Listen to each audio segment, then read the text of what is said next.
So a lot of y'all really thought that Solo Dolo Sikoa was really going to join the Bloodline.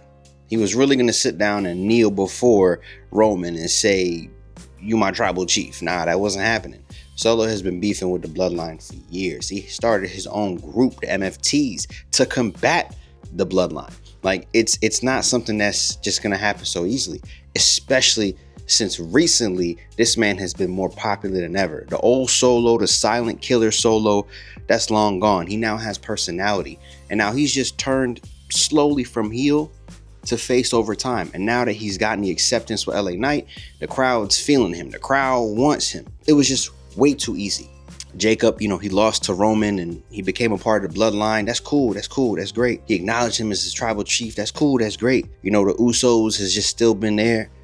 But then they started to turn less babyface to more heel. Jay and Jimmy, they were too hype. They moving up and down, dancing. They had Solo coming out quiet. And the LA Knight, Los Angeles Knight, Maxine Dupri's brother, was there. You could see that he was going to do something. He was just going to leave. He hates the Bloodline so much that he was going to go ahead and help out Solo. Although he hated Solo, he's on his good side. He hated Jimmy and Jay. They were on a good side at some point. But that man hates Roman Reigns. When Solo was out there, it was a little wild, right? The old tribal chief came back, right? It was a lot of changes happened during War Games last year or the year before, whenever the hell it was, when Roman was like, yeah, we're on the same level. We're level playing fields. But here we go talking about these two are my right-hand men. These two are made men. These two are my captains. So now y'all not equal anymore, right? You gave Solo the order. You gave Solo the order to, he's saying, man, I'm sick of seeing you, man. Look at the watch you got. Took the glasses off, stepped on them.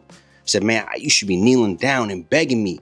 And I'm like, bro, he's talking like the old tribal chief. He's moving kind of wild right now. And then you get a black Ulafalas to Jimmy and Jay saying that these men are my captain. And if you mess with them, you mess with me. So that's not looking equal to me. Jacob did look like he had an issue with not getting an Ulafala, although he got the brown one a couple weeks back. Still, it's not giving equal. It's giving tribal chief, and then everybody else falls below. Then, of course, LA Knight gets involved. And I knew it was coming. It was too obvious, way too obvious that Samoan Spike was going Roman. But Roman sold the hell out of that spike. One thing Roman's going to do is sell the hell out of a finisher. Whether it's a GTS, whether it's a super kick, whether it's a Samoan Spike, he's selling. Especially since you family, he's selling for you, right? He's getting all this attack. He gets Samoan spiked.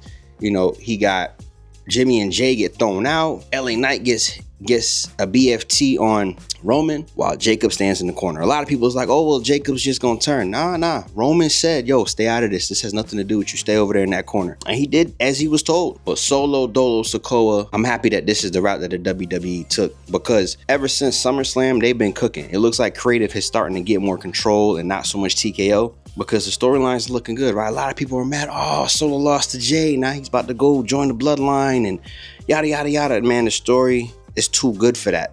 And LA Knight has been getting a hell of a push because of the Bloodline. He's in that Bloodline rotation, that gravitational pull.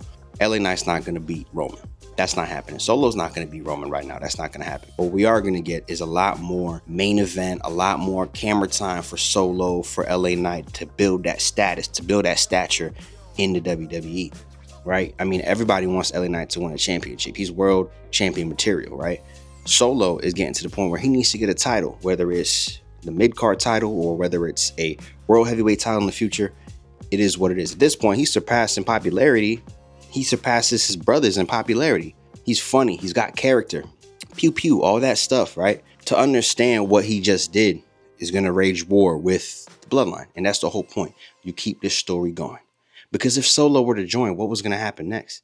Nothing's going to happen next, because LA Knight will be alone versus Solo and all this stuff. You already got Jacob, who's reluctant to be in a group. You're not going to have Solo be in a group reluctantly. So you got one person that's wishy-washy. You got Jay and Jimmy, who's been ride or die forever. Well, apart from the little mishaps they had when Jay left. And Roman getting back to his old ways. Now, the old ways aren't showing up in his matches. He's not getting them involved in his matches, which is great, because a lot of people just talk about Roman can't win a match without himself. They clearly ain't see Big Dog Roman. I know y'all ain't like him. He wasn't good on the mic. He ain't had the veneers in yet. His eyes was blue, but it is what it is. He was doing these things by himself. Now, what's next for Solo and what's next for LA Knight is definitely going to be a battle. I don't know what the battle is when it comes to the Bloodline, but I could see it happening. It's going to be Solo and LA Knight versus the Usos. They're going to get the one up on the Usos. The Usos not going to win. Jay going to be heated. Jimmy going to be heated. And then Jacob going to have to get involved. Jacob's going to have to be the one to get Solo in line to come join the Bloodline. LA Knight's not going to let that happen for Solo. So I mean, we already... No clue what the hell happened on my camera. I got to take a look at that. It's literally... It's not reading or anything like that. I might have to format the SD card. But to continue what I was saying, we already seen that Jacob is in a position where he does not want to be there for the tribal chief, but he is obligated because he has acknowledged Roman as his tribal chief, right?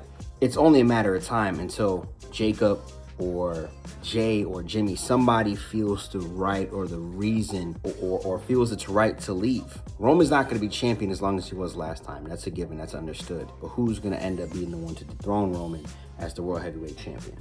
How many matches, how many more storylines, or how many more opponents are there going to be that come towards the Bloodline? It's simple. We understand that Solo is family. He's the baby brother or the little one of the group.